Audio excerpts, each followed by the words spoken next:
Bago tayo magsimula sa content natin, para sa ngayong araw na to, gusto ko lang linawin sa inyo mga tropa, no? Baka akala ninyo, napakalaki ng kinikita natin dito sa YouTube. Eto lang yung kinikita natin monthly, and syempre gusto kong magpasalamat sa simpleng pag-like and share at pagko-comment nyo dyan sa ating mga video, kasi mas nakakatulong yan para mas marami pa tayong ma-reach or matulungan ng mga tao na nagsisimula at gusto nilang magsimula ng printing business para hindi sila mauto. Dahil ayun lang naman talaga yung pinaka-purpose ko dito. Although parang medyo bonus na rin syempre yung kinikita natin na monthly na ganito, and napakalaking tulong din kung bibili kayo sa mga affiliated link natin, kung magsisimula kayo, kung meron kayong mga kailangan na printer, bond paper, etc. Nasa description ng video yung mga link kung saan dyan din ako bumibili. Again, salamat sa mga sumusuporta. Sana i-share nyo pa ng i-share yung video natin para hindi mauto yung mga magsisimula ng printing business at hindi sila makabili ng mga mamahalin na printer na sobrang mura lang pala. Anyway, simulan natin yung content natin. Marami pa rin mga nagme-message sa akin dahil nga syempre may mga bago at araw-araw may mga bagong naliligaw sa YouTube channel natin. At syempre ito yung katanungan naman nila. Usually napakadali lang netong tanong na to, pero syempre lahat naman tayo nagsimula sa zero knowledge. Kaya naman isi-share ko sa inyo, ito yung katanungan nila. Ito yung mga ilan-ilan sa mga comment na nakita ko kasi sobrang dami. So ito na lang, no. Sabi dito nung nag-comment, "Sir, sana po mapansin ang comment ko. Gusto ko sana i-convert to pigment ink ang printer ko na HP Smart Tank 580.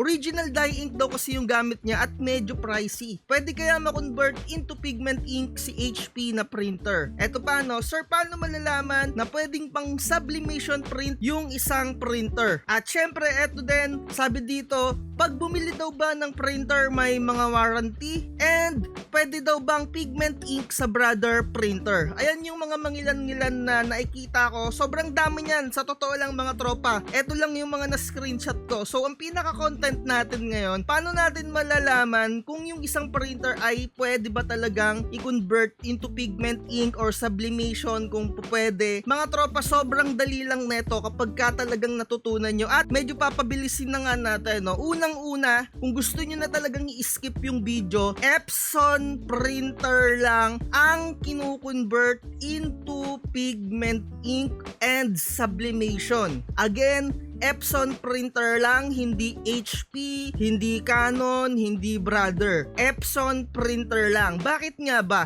Bawat company ng printer or printer brand, Epson, Brother, Canon, HP, or kung ano pa man, iba-iba yung technology na meron sila mga tropa. Lalong-lalo na etong si Epson, kung bakit Epson printer lang talaga ang pwedeng i-convert. Kasi si Epson printer, mga tropa, ginagamitan siya ng mechanical pressure para ilabas or ibuga yung ink dun sa pinaka printer head natin na nakikita nyo dito sa screen natin. Ito yung printer head. Again, etong Epson printer, yung technology na meron sila, meron tong kakayahan or yung mechanical pressure para maibuga yung pinaka ink. And yung Epson printer, ito yung pinaka-technical term mga tropa, micro, piezo, and precision core technology. Ayan yung meron si Epson mga tropa ko. And si Canon naman, meron siyang tinatawag na full photolithography inkjet nozzle. And eto naman si Canon mga tropa ko, eto yung kanilang ginagawa dun sa pinaka-printer head nila or yung cartridges na tinatawag, no.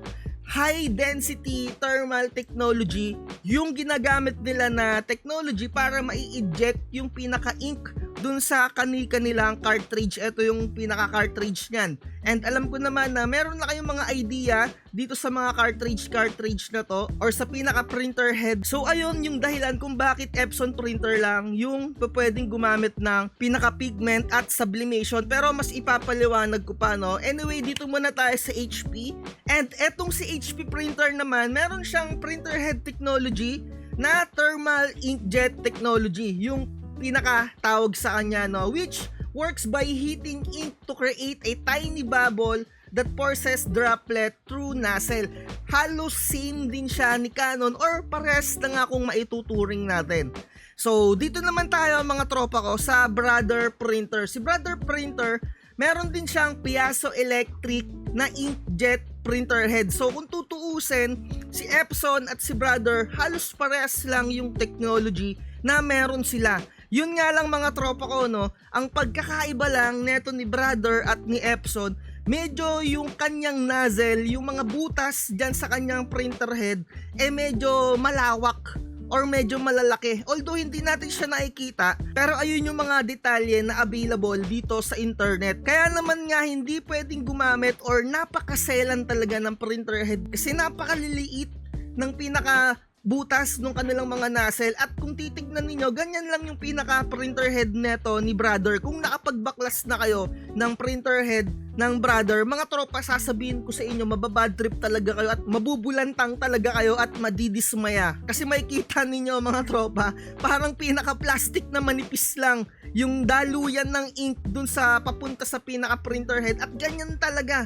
Ayan o, basta madidismaya kayo pagka nabuksan nyo yung pinaka Brother printer ninyo na kalaunan baka mag-switch kayo sa mga ibang brand, sa totoo lang. So ayun yung pagkakaiba niya, no? Kahit na parehas sila ng technology ni Brother at ni Epson na meron silang piezoelectric something, 'di ba? Kagaya ng nabanggit ko kanina. Maliliit yung butas na meron tong printer head na to. Talagang maselan to Kung gagamit ka nga ng mga kahit na dye ink na third party na Brother na ink, talagang hindi rin tatagos dito sa printer head na to tatagos siya, pero kalaunan magbabara. Talagang kung Brother printer yung ginagamit mo, talagang stay ka lang dun sa pinaka ink na meron sila or kung ano yung pinaka ink na binebenta nila.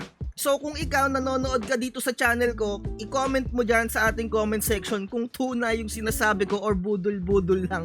And malamang sa malamang, kung sinubukan mong bumili ng third party na ink at hindi ka original ink na ginamit, malamang sa malamang barado yan mga tropa. Although magagamit mo ngayon mga ilang buwan or ilang weeks, I promise you mga tropa, magbabara yan. So dito naman tayo, si Canon at si HP, yung technology nga na nabanggit ko ay gumagamit sila ng thermal inkjet technology para lumabas yung pinaka-ink. And syempre kung gumamit ka ng pigment ink or sublimation dito, a week or two gagana pa yan, or after a month gagana pa yan, and kalaunan sabihin na natin na matsambahan ka 3 days lang, barado na yan. Kasi nga yung pinaka-ink or sublimation or pigment na gagamitin mo dito, tatagos pa siya ng konti.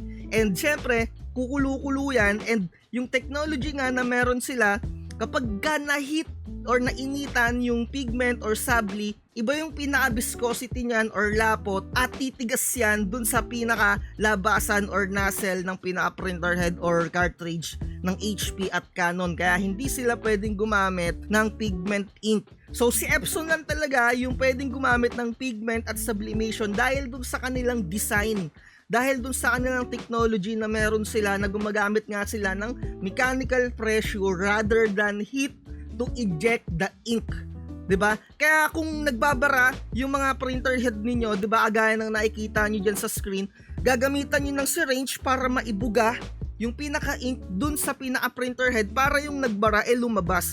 And syempre, kung yung pinaka-puwersa na gagamitin nyo gamit yung syringe, merong chance din na mabutas yung pinaka kanilang, alam nyo yung divider ng mga printer head na yan, na although hindi natin nakikita sa actual kasi nasa pinakaloob yan, kapag sobrang pressure naman yung ibinigay mo, puputok yan dun sa pinakaloob na itong mga printer head, yung mga divider niyan, sasabog yan dun. Kaya talagang wala ng pag-asa na kailangan magpalit ka na ng printer head. Kaya kung matagal ka nang nanonood sa channel ko, lagi kong sinasabi, lagi yung last resort na yang pagbuga gamit yung syringe na may cleaning solution. Laging last resort kasi napakarami pang paraan para linisan yung printer head ninyo kung gumagamit kayo ng pigment ink. And kung araw-araw naman kayong nagpiprint, dadating at dadating talaga na bibigay yung mga printer head ninyo kahit na madalas kayong magprint, kasi wala namang mga immortal na printer, walang mga immortal na gamit. Kaya syempre, alagaan nyo na lang yung printer ninyo kung gumagamit kayo ng Epson, lalong-lalo na ang sublimation or pigment ink yung gamit nyo. Pwede kayong gumamit ng cotton swab. Ayan, ilalagay ko dyan sa screen natin. Ilalagay ko rin yung link kung saan kayo pwedeng bumili ng cotton swab para kapag medyo bumara,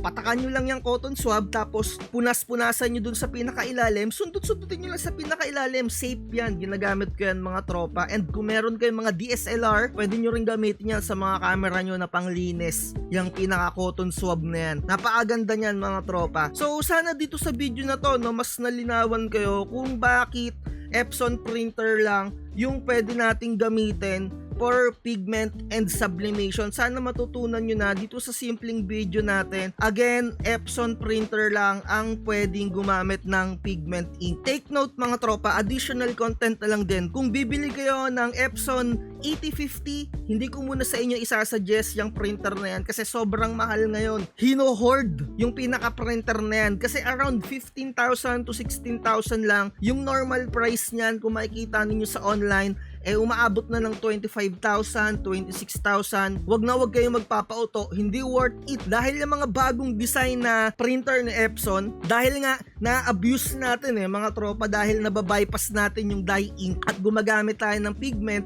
syempre medyo ginawa nila ng paraan yan. Iba na yung mga printer head ng mga bagong model ni Epson, although ganun pa rin na Piasso Electric, pero halos same na rin siya ng printer head din ng mga pang tarpaulin na printer. Medyo maselan din kaya do at your own risk kung medyo bagong model yung printer ninyo, kagaya ng 8050, 18050, 14150, yung mga model na ganyan. Ingat na lang kung magko-convert kayo into pigment or sublimation. And when it comes sa printer durability, yung Epson printer head are designed to last the life of the printer. Talagang halos sirang-sira na yung printer mo, okay pa yung printer head mo. Pero syempre, nasa sa paggamit mo na lang din yan kung aalagaan at i-maintenance mo talaga. And when it comes naman sa HP at Canon, ayan yung mga printer head na disposable. So kung susubukan mo na mag-pigment ink talaga, sabi ko nga sa'yo, a week or 2 or 1 month magagamit mo yan, pero kalaunan bibili ka na naman ng HP or ng Canon na printer head na makikita ninyo, 'di ba? Ayan yung presyuhan niya, tricolor and black, 'di ba? Kagaya nitong si HP, ganun din siya, tricolor and black. Ayan yung bibilihin mo. So again, nasa sa inyo kung gustong-gusto niyo talagang mag-convert, use Epson printer. Pero kung Canon or HP lang yung printer ninyo at gusto nyong subukan or brother, good luck sa mga printer head ninyo. 100% bibili kayo ng panibagong printer head niyan pagkatapos ninyong gamitin or salinan ng pigment ink. And syempre, napaka-general, once na gumamit kayo ng alternative ink, kahit na ano pang brand yung ginagamit ninyo na printer, automatic void na yung warranty ninyo dyan sa inyong mga printer na ginagamit. Kaya lagi kong sinasabi, kung magko-convert kayo or gagamit kayo ng mga alternative ink, kahit na anong brand ng printer ninyo, do it at your own risk. So kung gusto talaga ninyo na mag-pigment ink sa mga printer na brand ng Canon, meron naman silang pinaka-pigment ink talaga. Although may mga kamahalan talaga, and eto talaga yon, wala na kayong conversion na gagawin dyan kasi pigment ink na yan. Isasalin mo na lang yung pinaka-ink. And marami rin namang gumagamit nito. Yun nga lang, may mga pros and cons pa rin talaga yung mga pigment ni Canon. Unang-una na lang, napakamahal nung pinaka-model, ng pinaka-printer na yon. And syempre, pangalawang problema natin dyan, napakamahal din ng pinaka-original ink niya kasi nga pigment yan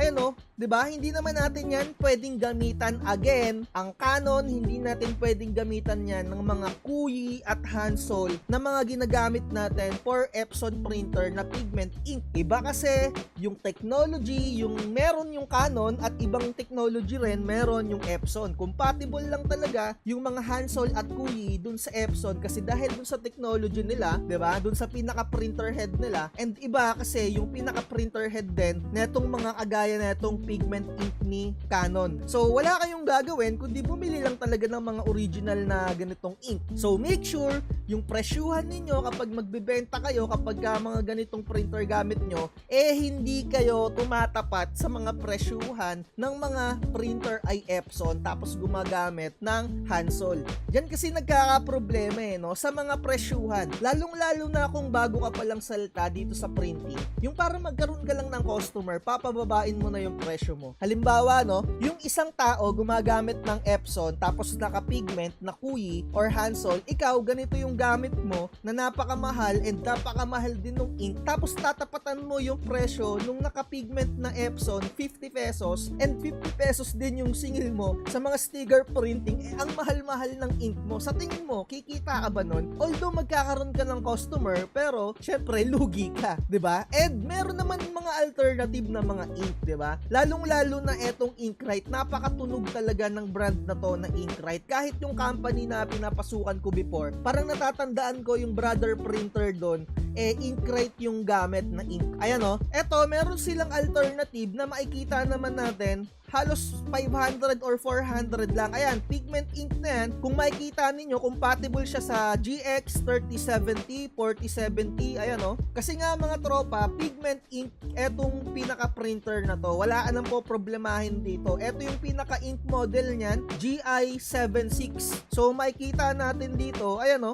eto yung alternative, pamalit dito sa Tigo 1000 na pinaka-ink na yan. Kung gusto talaga ninyo na Canon pigment ink, ganito yung gawin ninyo, 'di ba? Tapos, alternative ink ang gamitin ninyo, yung ganyan. Kasi sa totoo lang ha, matunog etong Inkrite, and sa tingin ko mataas yung credibility nito na gumagana talaga etong pinaka-Inkrite. Kasi nga naaalala ko, kahit dun sa company namin dati, before ha, nung nagtatrabaho pa ako as auditor, Inkrite yung gamit dun na pinaka-ink dun sa brother printer. Ayan o, and makikita naman natin dito, may mga magagandang feedback din. And syempre, lagi ninyong hahanapin yung pinaka-bad feedback din. So far, sabi dito ni JP Realms, low quality daw, not worth it, not good, bad quality, iba sa original, light daw yung print, kumbaga maputla yung pinaka-print, hindi daw sharp ang prints. Syempre, what do you expect mga tropa sa mumurahin na ink, diba? Kumbaga alternative ink lang naman talaga yan. Although, eto masasabi ko mga tropa, no, para sa akin, sa mga nababasa-basa ko dyan, sabihin na natin na 80 to 90% yung color accuracy ng mga ganitong alternative ink na mga Inkrite. Kung ikukumpara natin dito, syempre, original yan eh. Titignan mo naman syempre yung pinaka-presyo. And lagi nyong tatandaan, you get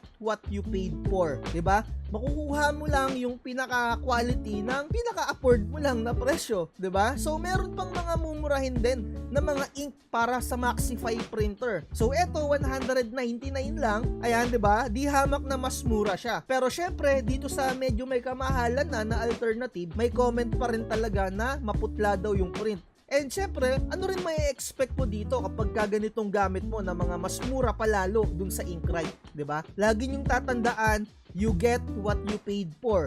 At syempre, kapag gumagamit kayo ng mga alternative ink sa mga printer ninyo, yung lifespan ng pinaka-printer ninyo, yung longevity niyang mga printer head ninyo, syempre, bababa yan. Kumbaga, usually kapag original yung ginagamit mo na ink, sabihin na natin ng aabot ng 5 years to 10 years, and syempre kung mga alternative, may mga side effect din yan, na usually, sabihin na natin, tumatagal lang 2 to 4 years, diba? At least, nagamit nyo rin naman yung pinaka-printer na yon. Yun naman talaga yung nagmamatter. Basta mapagkakitaan ninyo, mag-ROI na, okay na yon. So makikita naman din natin dito, eto ha, hindi siya pinaka-eksaktong printer head model na para sa pinapakita ko dito na pinaka-printer, 'di ba? Canon 4070. Pero ang gusto ko lang i-point out sa inyo, yung presyo ng printer head ng ganitong klaseng model, yung mga Maxify. So halimbawa, nasira yung pinaka-printer head ninyo, kaagamit ninyo ng mga alternative ink, meron kayong pamalit, 'di ba? Ito, brand new original Canon printer head. At least may idea kayo na aabot din yung pinaka-presyuhan niya ng almost 10,000. Yang mga ganyang model, ito yung pinaka-printer head niya, no? Usually, ayan. Sa printer siguro na ganito, sabihin na natin na di hamak na mas mababa kasi mas latest model to eh. Etong 6070 at 7070, 'di ba? Ito ay 4070 lang. Sabihin na natin baka nagre-range din yan ng mga 8,000 to 9,000. And again, kung panatik talaga kayo ng Canon tapos gusto talaga ninyo na mag-pigment, maaaring eto na lang siguro yung gamitin ninyo. At yung pinaka-point ko, mag-alternative ink kayo using Inkrite, 'di ba? Kasi hindi pwede diyan yung Kuyi at yung Hansol. Dapat specific talaga, targeted yung pinaka-printer mo na dapat ayun yung ink nyo. Ayan naman ang kinagandahan, kaya ako pinopromote din usually etong Inkrite kasi targeted nila, specific na nilalagay nila yung pinaka-model kung para saan yung ink na yon. Sana nagagets nyo, no? Ayan yung lagi ninyong hahanapin, no? Dapat laging targeted yung model or talagang compatible dun sa pinaka-model ng printer yung ink na gagamitin ninyo. Although, napaka-general na lang kasi talaga ng Hansol at Kuyi na talagang yung mga ink na yan ay para lang sa mga Epson printer. So again, kung papaano mag-convert ng dye ink to pigment ink or dye ink to sublimation ng Canon, hindi siya pwede using Hansol at Kuyi at kahit na ano pang mga brand sa mga mabababang model ng Canon. So ang nare-recommend ko or ang pinaka-suggestions ko sa inyo bumili kayo ng Maxify printer. And again, maraming salamat sa patuloy na pagsuporta ninyo dito sa channel natin. At lagi ko sinasabi, research is the key at wag na wag kayong magpapauto. Bye! Huwag kang magpapauto, mag-isip ka sa pilian. Sa laro ng buhay, dama ang tampuhan. Di lahat ng nagpa-hype, siguradong totoo. Sariling landas, hanapin mo sa mundo. Tumarami ang ipal at bolero, dami ng tulad nila sa